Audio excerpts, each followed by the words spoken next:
जिस बेंच पे यह बैठती है उस बेंच को हवन से शुद्ध करवाना पड़ेगा, उसको धोना पड़ेगा। ब्राह्मणी एकदम घर से बाहर आई, उसने तुरंत मुझे आते ही डांटा कि है चूड़े चमारोगे, तुम क्या कर रहे हो, ये भागो यहाँ से, नल का खारा पानी देना शुरू कर देगा।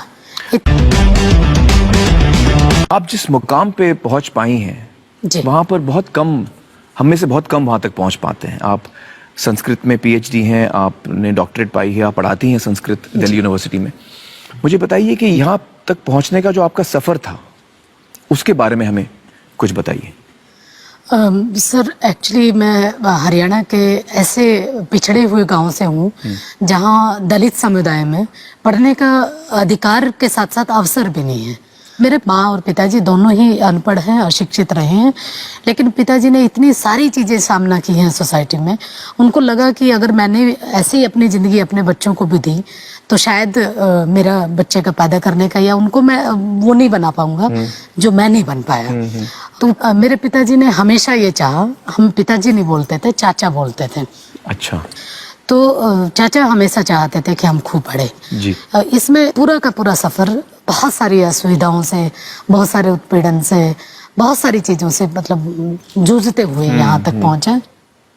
मुझे आज भी याद है मेरे स्कूल में, क्योंकि हरियाणा के सरकारी स्कूल में मैं थी, उनमें मटका पानी का भर के लेके आते थे और वो मटका क्लास में रख दिया जाता था।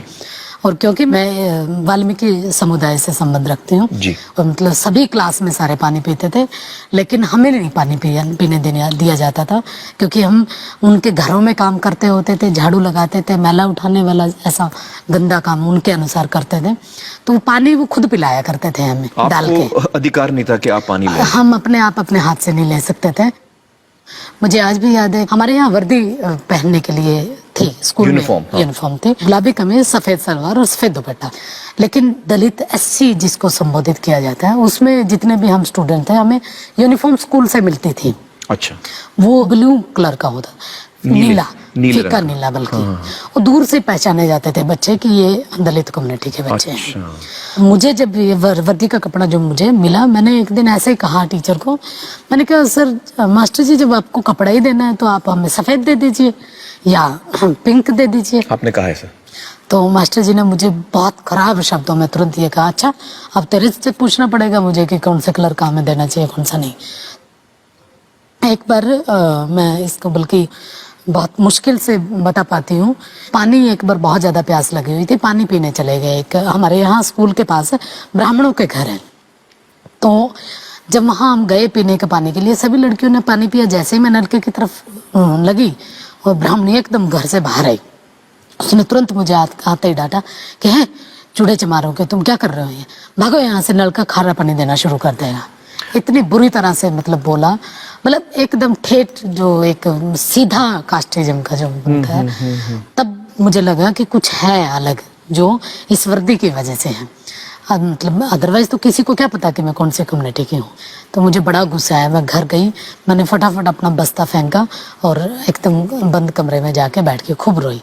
तो मेरे चाचा मुझे बहुत प्यार करते थे, तो आए वो, उन्होंने कहा क्या हो गया, तो मैंने कहा आज के बाद मैं ये वर्दी पहन के नहीं जाऊंगी, इस वर्दी को या तो जला दो या फेंक दूंगी, मैं इस वर्दी को नहीं पहनना। तो मेरे चाचा पूछे बार बार कि क्या हो गया, मैंने उनको फिर पूरा बताया।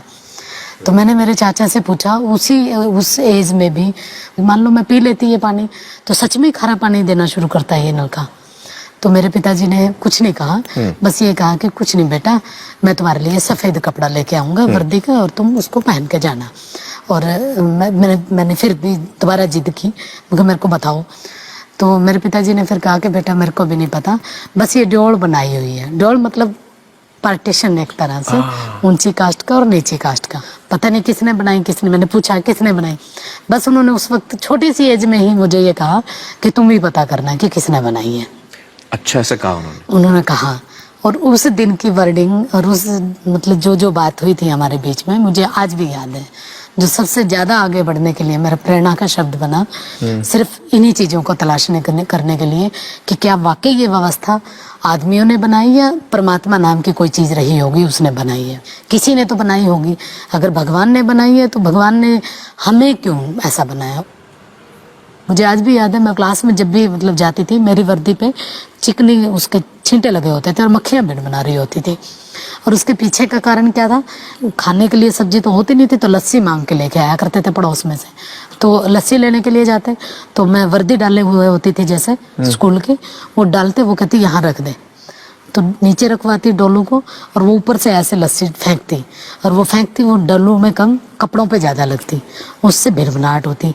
और इसको जब मैं मतलब मैंने जब धर्मशास्त्रों को जब पढ़ा, तब मैंने देखा कि इसके पीछे कारण क्या था। क्या? क्योंकि ऐसे मतलब पूरा शास्त्र हमारे ये बताते हैं कि इन लोगों को इस तरीके से रहना चाहिए कि इनके कपड़ों में से बदबू आए। उनको नया कपड़ा पहनने का अधिकार नहीं है, उनको जेवर पहनने का अधिकार नहीं है, वो उनको हमेशा झूठन खानी है, हमेशा दूसरे के दिया हुआ खाना, उनके उस पे उनको जीवित रहना है, अपने आप से कुछ नहीं लेना। आर्थिक रूप से हम लोग बहुत कमजोर थे, लेकिन ये रहा कि पिताजी को हमेशा मैंने हंसते हुए देखा। उनके पास खाने के लिए अगर कुछ नहीं होता था या हमें खिलाने के लिए कुछ नहीं होता था, तभी उनके चेहरे पे कभी सिकन तक नहीं आई, हमेशा हंसते रहा करते थे। और ये कहते कोई बात नहीं, अभी आ जाएगा, थोड़ी सी देर में, शाम तक ले आऊँगा। और मतलब मुझे आज भी वो दिन याद है कि हम स्कूल से जब लौटते थे, घर में कुछ नहीं होता था, सब्जी या कुछ ऐसी कोई इवन चटनी तक नहीं होती थी खाने के लिए। और आपको मैं बताऊं कि हम खाना कैसे खाते थे स्कूल से आने के बाद। पानी में चीनी डालते, मीठा पानी बना के घोलते उसको अच्छे से, मीठा पानी बना के, तो हम लोग उस मीठे पानी से रोटी को गटका करते थे। मुझे आज भी याद है कि मैं मेरी ताई के साथ दूसरे के घरों में मतलब मैला उठाने के लिए जाया करती थी। स्कूल में जब मैं पढ़ती थी, एक बार मैं मेरी ताई जी के साथ गई। मुझे नहीं पता था कि जिस घर में मैं काम करने के लिए जा रही हूँ उसी घर की लड़की, ब्रजेश नाम है बल्कि उसका, तो मुझे नहीं पता था ये ब्रजेश का घर है। तो क्योंकि घर में तो आना जाना तो बहुत बाद की बात है ना, मतलब एक पूरा हमारे तो घर ही गांव से बाहर है बिल्कुल जी, एकदम। जी, जी, जी। मेरी ताई के साथ मैं मतलब चली गई, और सिर्फ इस लालच में कि मेरी ताई को काम करने के बाद जो रोटी मिलेगी, और रोटी के साथ सब्जी भी मिलेगी। जैसे ही मैं वहाँ पहुँची, मैंने देखा कि ये तो मतलब ब्रजेश है, उसने भी मुझे देख लिया और मैंने भी देख लिया। खैर जो कूड़ा और जो गंद जो मल होता है, जो वो मेरी ताई के साथ मैं उठवाती रही, वो डाल डाल के आती रही, लेकिन देख चुकी थी वो मुझे। खाने के लिए तो मिला जरूर, लेकिन अंदर से ये रहा कि कल पता नहीं क्या होगा, मतलब जैसे कुछ छीन लिया जाए बच्चे से। खैर मैं अगले दिन स्कूल पहुँची, मेरे से पहले ही सारी चीज़ें स्कूल पहुँच चुकी थी। जैसे ही पहुंची और मतलब लड़कियों ने घेरना मुझे शुरू कर दिया, जिनको नहीं पता था उनको भी उसने खूब जोर जोर से बताया। क्लास में आके फिर उसने बताया कि अच्छा तू अपने ताई के साथ टोकरी क्यों नहीं उठा रही थी, तू तो सिर्फ डाल रही थी हमारे घर में टट्टी को। तो मेरे को गुस्सा आया, मैंने उसको एकदम तख्ती मारी यहाँ पे, और फिर उसने मुझे मारी यहाँ पे। मुझे आज भी निशान है मेरे यहाँ पे उसके तख्ती का, लेकिन ये कोई बड़ी बात भी नहीं थी मेरे लिए, ऐसी लगती रहती थी। और क्योंकि उसका जो जख्म था वो तो अंदर था, तो बाहर तो बहुत कम था। तो लेकिन जैसे ही वो लड़की घर पहुंची, फिर उसने अपने घर में बताया, तो उसके घर वाले एकदम मतलब, क्योंकि वो ऊपर कास्ट के थे, सीधा मेरे घर में आए उलाने। अच्छा, वो गुस्से होके आ गए? गुस्सा हो गए और मेरे चाचा के पास एकदम आए। सीधे शब्दों में उन्होंने ये कहा कि चूड़ों की इतनी औकात कि हमारे बच्चों के ऊपर हाथ उठाए।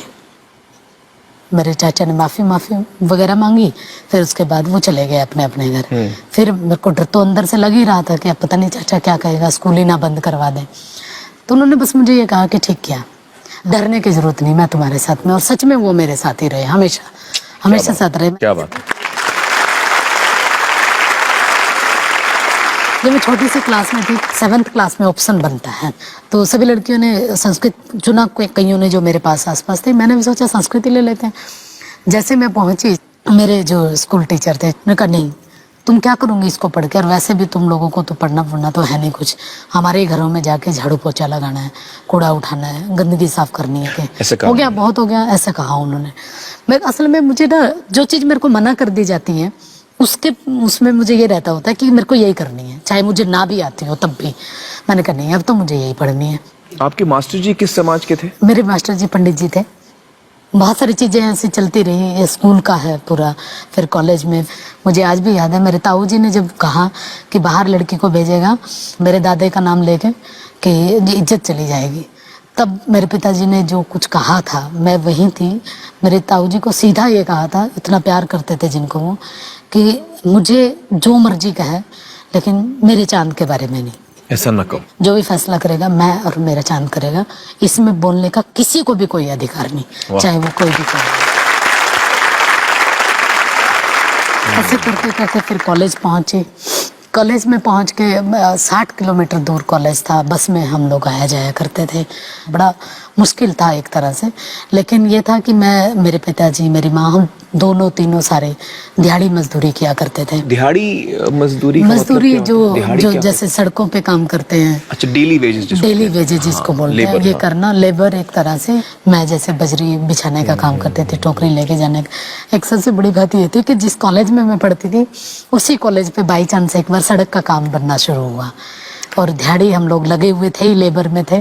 जैसे ही लड़कियां निकली उन्होंने तुरंत ये कहा, अरे अरे देखो देखो कौशल काम कर रही है, कौशल दिहाड़ी कर रही है। और जानबूझ के आके उन्होंने कहा, अरे तुम कॉलेज नहीं आई आज, 3-4 दिनों से कॉलेज ही नहीं आ रही, इसलिए नहीं आ रही थी कि तुम्हें दिहाड़ी करनी पड़ रही है। लेकिन मेरे पिताजी ने मुझे हमेशा अपने काम के ऊपर फक्र करना सिखाया। वाह। कि अगर काम सही है तो उस पर फक्र करो। वाह। वो चाहे दिहाड़ी करने का काम हो या कलम चलाने का हो। और पढ़ते हुए भी मुझे, मेरे ऊपर गर्व करते थे, और दिहाड़ी करते हुए भी। यहाँ पर मैं आपको उनका नाम पूछना चाहूंगा, आपके पिताजी का नाम बताइए हमें। मेरे पिताजी का नाम जयपाल था। जयपाल जी, वाह क्या बात है। फिर ऐसे ही काम करते करते मैं पढ़ी, मतलब ग्रेजुएशन कंप्लीट हो गई। फिर मुझे कुरुक्षेत्र यूनिवर्सिटी से पोस्ट ग्रेजुएशन करनी थी। एमए के लिए पहुंचने के टाइम में ये मुझे पता था कि बहुत महंगा होगा, तो मैंने सोचा कि कुछ दिन नानी के यहाँ रह लेती हूँ। नानी के साथ कुछ दिन रही। मेरी नानी भी मैला उठाने का काम करती थी, तो मैं भी मेरी नानी के साथ काम पे जाया करती थी एमए के दौरान। उसी से रोटी मिलती थी, वो रोटी हम खाते पढ़ते, ऐसा चल रहा था। फिर मैंने अपनी पोस्ट डॉक्टरेट जो की है वो जेएनयू से की है, जवाहरलाल नेहरू विश्वविद्यालय। जेएनयू का एक बहुत दिमाग में एक बना हुआ था कि बहुत बड़ी यूनिवर्सिटी है, बहुत मतलब वहाँ का डेमोक्रेटिक माहौल है, सारी चीजें हैं। लेकिन वहाँ जब मैं पहुंची हॉस्टल में, वहाँ भी ऐसे ही है। मेरी रूममेट जो मतलब ब्राह्मण थी, उसने कोई भी कसर ऐसी नहीं छोड़ी कि जिससे मैं यूनिवर्सिटी ना छोड़ पाऊँ। इतना टॉर्चर करती थी, बिल्कुल मतलब हर तरह के तरीके वो अपनाती थी, एक से एक। और हद तो तब हुई जब उसने मुझे हॉस्टल से बाहर निकालने की कोशिश की। वो ये चाहती थी कि मैं उसका रूम छोड़ दूँ। लेकिन खैर लास्ट में उसने मुझे जाते जाते ये कहा कि एक भंगी के साथ रहने से अच्छा है कि मैं इसको, मतलब मैं ही रूम खाली कर दूँ। तो जेएनयू में भी, दिल्ली में भी आपको ऐसी चीजों का सामना करना पड़ा? इसी तरीके से, मतलब आप ये देखिए ना, हॉस्टल में इस तरीके से हो रहा है। और फिर उसके बाद इससे कई गुना कड़वा सच जब मैंने सुना, जिस बेंच पे मैं बैठती होती थी, ये कहा जाता था कि अगर जिस दिन किसी को ये पता लगा कि कौशल की ये कम्युनिटी है, जिस बेंच पे ये बैठती है, उस बेंच को हवन से शुद्ध करवाना पड़ेगा, उसको धोना पड़ेगा। और ये बात मैं ही सिर्फ नहीं जानती, मेरे गाइड भी जानते हैं। मैंने मेरे गाइड को सामने आके बताया कि ऐसे ऐसे करके एक स्टूडेंट मेरे बारे में ये कह रहा है। उस दिन के बाद मुझे लगा वाकई कि जेएनयू में आने का भी कोई फायदा नहीं हुआ। उस दिन मैं वाकई जेएनयू छोड़ने का विचार किया। लेकिन बस पिताजी ने मुझे जाते जाते भी एक ही बात कही थी कि तुम्हें कोई कुछ भी कहता रहे, बस अपनी लाइन से नहीं हटना। अगर तुम अपनी लाइन से हटी तो कुछ नहीं कर पाओगे। कौशल जी, मैं यहाँ कहना चाहूँगा, काश हिंदुस्तान में सारी बच्चियों को आप जैसे आपको पिता मिला है, उस जैसा पिता मिले। ये तो मुझे, मतलब मैं ये कहूँगी कि हर बेटा बेटी को ऐसे माँ बाप मिलने चाहिए। और आज मैं ये भी कहूँगी, आज यहाँ पहुँच के, हर माँ बाप को बेटी भी ऐसे ही मिलनी चाहिए। इसलिए क्योंकि आज मैं जो कुछ हूँ, अगर मेरे पिताजी मुझे वो ललक पैदा नहीं करते मेरे अंदर, तो मैं यहाँ तक नहीं पहुँचती। और मुझे अपने आप पे गर्व इस बात का है कि मैंने आज सब कुछ किया है वो जो मेरे पिताजी ने चाहा था। बस फर्क इतना है कि मैंने जिसके लिए किया वो आज नहीं है। अभी भी मतलब जब मेरा दिल्ली यूनिवर्सिटी में अपॉइंटमेंट हुआ, तो जहाँ जिंदगी का सबसे खुशी वाला मेरे लिए दिन था, एक अपने अपने आप को साबित करने वाला दिन था। लेकिन मेरी अपनी बदकिस्मती कहें या फिर मेरा उनका साथ यहीं तक था, वो नहीं थे मेरे पास। बस आज जो है कमी वो यही कि आज काश अगर पिताजी होते तो एक बार जरूर ये कहते कि उन्होंने जो कुछ किया था मेरे लिए मैंने उसको जाया नहीं गया, बल्कि मैं आपसे बताऊंगा कि जहां भी हैं वो इस वक्त आपको देख रहे हैं, इस पूरा बात किया का मैंने पूरा उनका। एहसास उनको जरूर यकीनन है। लेकिन मैं सिर्फ इसमें ये कहूँगी कि कास्ट का फैक्टर, ये जो अछूतपन का जो है, इतना भयानक है कि आप इसको कहीं तक भी ले जाइए सामने ही मिलता है। इवन यहाँ दिल्ली यूनिवर्सिटी में रहते हुए भी आज भी वही स्थितियाँ हैं, आज भी ऐसे ही व्यवहार होता है जो उस 5वीं 4थी क्लास के बच्चे के साथ हुआ करता था, लेकिन उसका तरीका बदल चुका है। छोटी सी चीज मैं ये बताना भी चाहूंगी, अभी मैं तो यूनिवर्सिटी में प्रोफेसर लग चुकी हूँ दिल्ली में, मैंने वहाँ रेंट पे रूम लिया। वो उनको मैंने बता भी दिया था सीधा सीधा कि मैं दलित कम्युनिटी से हूँ। उसने तब कुछ नहीं कहा। मैं हर रोज थोड़ा सा लेट आती थी, क्लासेज होती थी। एक दिन बाई चांस मैं थोड़ा सा पहले आ गई, मैंने देखा मेरी माँ झाड़ू लगा रही है आंगन में, जो हमारा नहीं था, वो तो मकान मालिक का था जिसका घर मतलब हमने रेंट पे लिया हुआ था। तो मैंने कहा ये किसने कहा तुम्हें करने के लिए? उसने कहा कि वो बोल रही थी ऊपर वाली।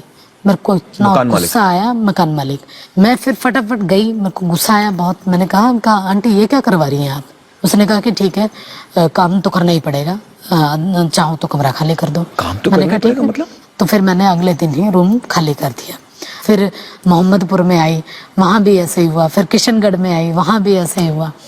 मतलब किशनगढ़ वाले में तो बल्कि ऐसे हुआ कि हमने सफेदी करवाई उन्होंने दोबारा उस घर में जिसमें हमने छोड़ा।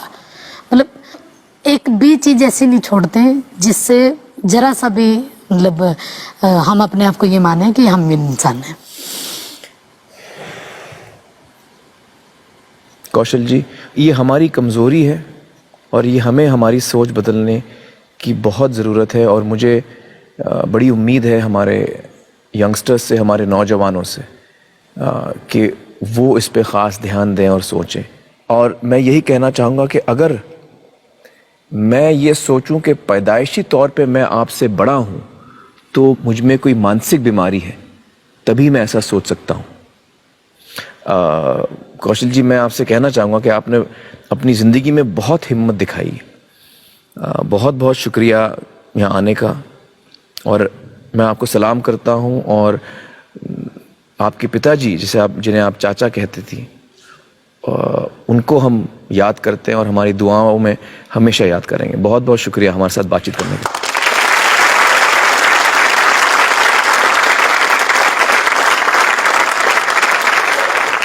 सब्सक्राइब करें समता भारत टीवी को, बेल आइकन को प्रेस करें, साथ ही ऑल वाले बटन को क्लिक करें ताकि हमारी नई वीडियो की सूचना आपको सबसे पहले मिले।